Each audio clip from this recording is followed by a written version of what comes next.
Well, last session of the day, and we get to talk about PFM. I hope we don't have too much fun. Look, thank you for the chance to speak today.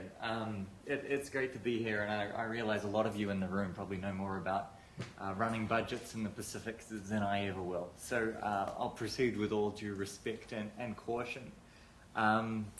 This work really is based on two things that we've been working on. One is a working paper that I did with a couple of other researchers, David Knight from the bank, and Danuk, who's a postdoctoral research fellow here at the Crawford School, which basically looks at public finance management in the Pacific in a broader global context.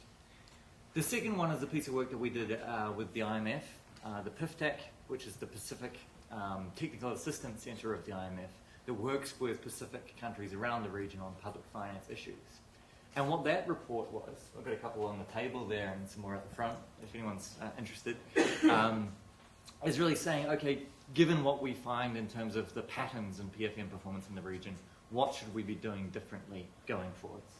Okay, so given this audience, we don't need to spend too much time on this. Why does a budget matter? I mean, basically, public finance systems, the laws, the institutions, the processes about raising public finance, raising taxes, and allocating money to deliver social services and infrastructure are vital. They're vital for private sector development because your private sector requires infrastructure and other public goods that the public sector provides.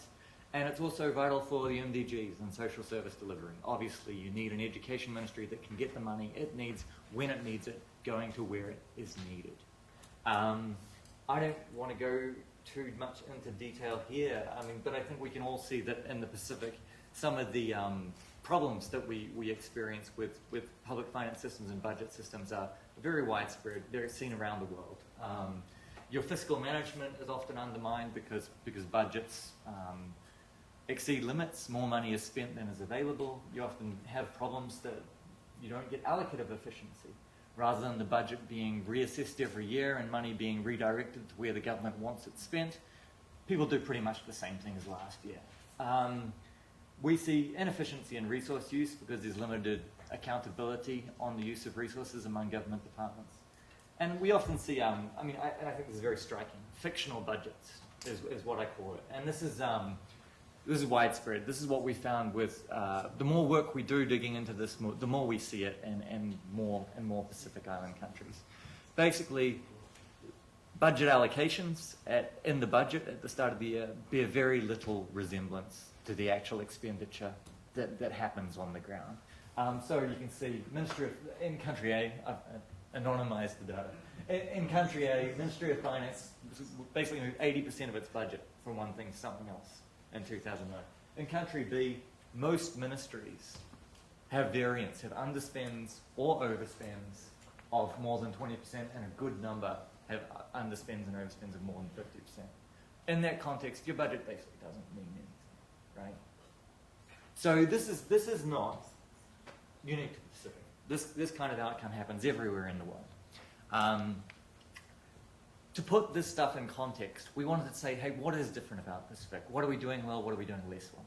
So we went to a data source that's called the Public Expenditure and Financial Accountability Assessments.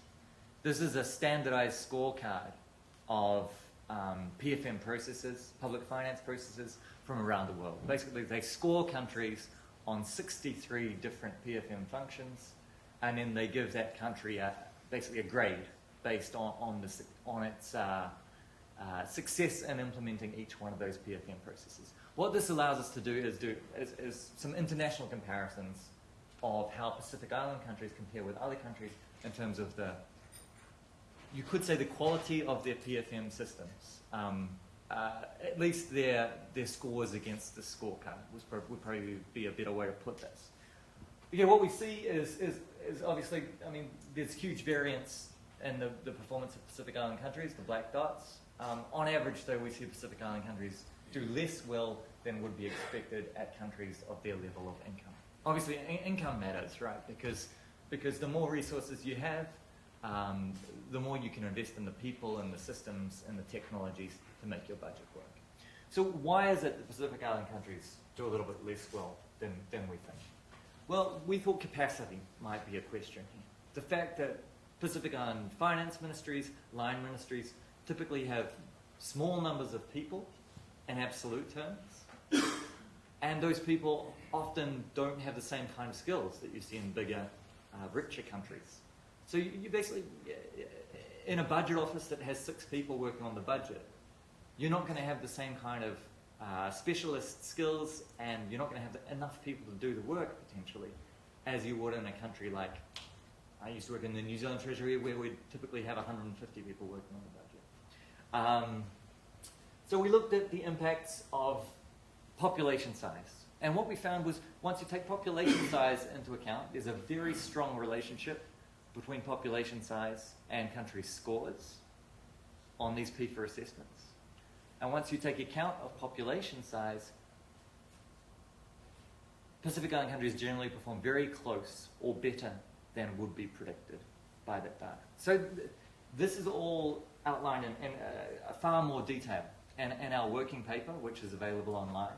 But basically our argument is that when you've got so few people in these ministries, you've got so few people, and these people don't have the specialist skills you see in bigger, richer countries, then it's going to be really hard to get a budget that does all the things you want your budget to do, to get a tax system that does all the things you want your tax system to do, to get a macroeconomic forecasting division doing forecasts of the same technical complexity and accuracy as we would come to expect in rich countries.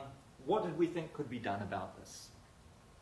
We've written this guidance note, and that's come out of a joint effort between us and the IMF, and also the Overseas Development Institute based in the UK, drawing on a whole range of research.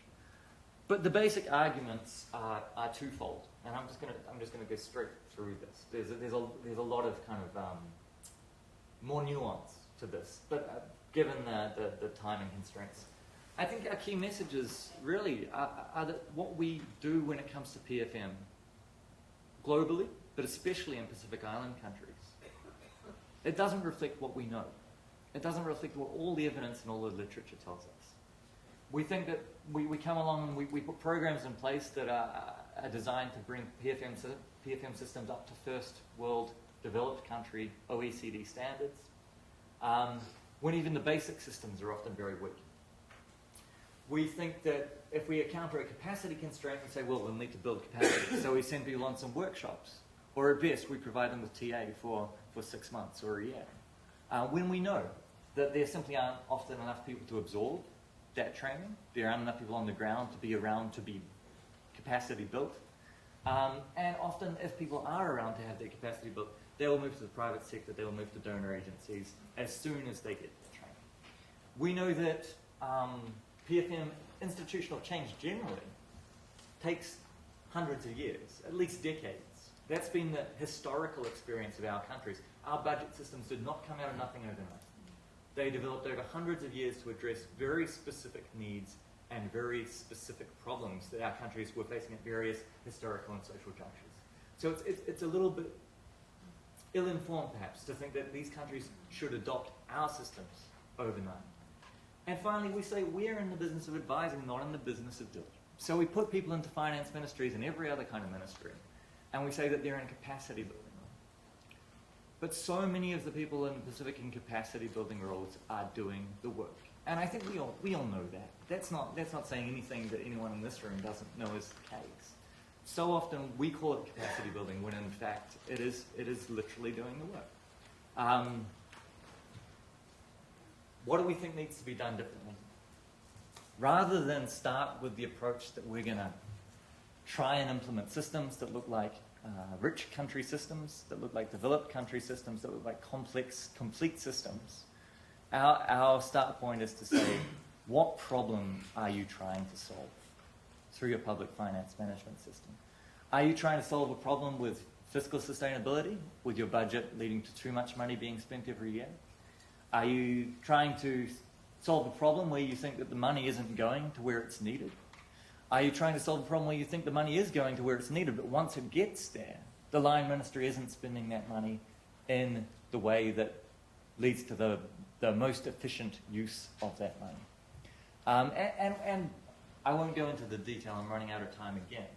But our basic idea is that depending on your goal, you really need very different solutions. And we go into some detail in the report about how you could tailor PFM interventions to those solutions. Our second key message is that rather than saying that the solution to everything is capacity building, we need to think about some broader models of capacity support, a little bit perhaps more openly. We can talk about capacity building as building up skills of individuals that are already in departments. That tends to be the standard model. We can talk about capacity supplementation, where we actually provide some assistance in TA positions to help fulfill a function over a sustained period of time. Or we can think about options for what we were calling capacity substitution, where we basically say, if you've got 50 people with any kind of technical skills in your finance ministry, don't try and spread them too thin doing everything. Have them doing exactly what you think is the highest priority and can only be done by internal staff. And then think if you can use regional organizations, donor funds, or even your own funds to outsource some of this work to the private sector or other organizations that could do this thing for you without imposing the same kind of capacity burden on already overstretched systems. There's lots of examples of that. They're all in the report. I wish I had more time, but I think these are sorry, I'll just 30 seconds. The final, just two key messages, I think. They're just the top two, I think, are really important. I think by saying we're doing capacity building when we're actually doing capacity substitution, it leads to a real mess. Because it leads to the people in those line ministries with that role being able to say, oh, not my fault. I'm only here to build capacity. I didn't have the people on the ground to work with. How can I be held accountable for results? And that leads to a situation where so often nobody is accountable for results. So I think there's some real benefit in being honest about what we're doing when it comes to these capacity solutions. Finally, people often say, you can't do capacity substitution because it's not sustainable. Building up the capacity of people who will leave is not sustainable either. Building up having a capacity building program when you know that there just simply aren't enough people in the ministry to get the work done, that's not sustainable either. So I think that both of these kind of arguments need to be taken account and measured against.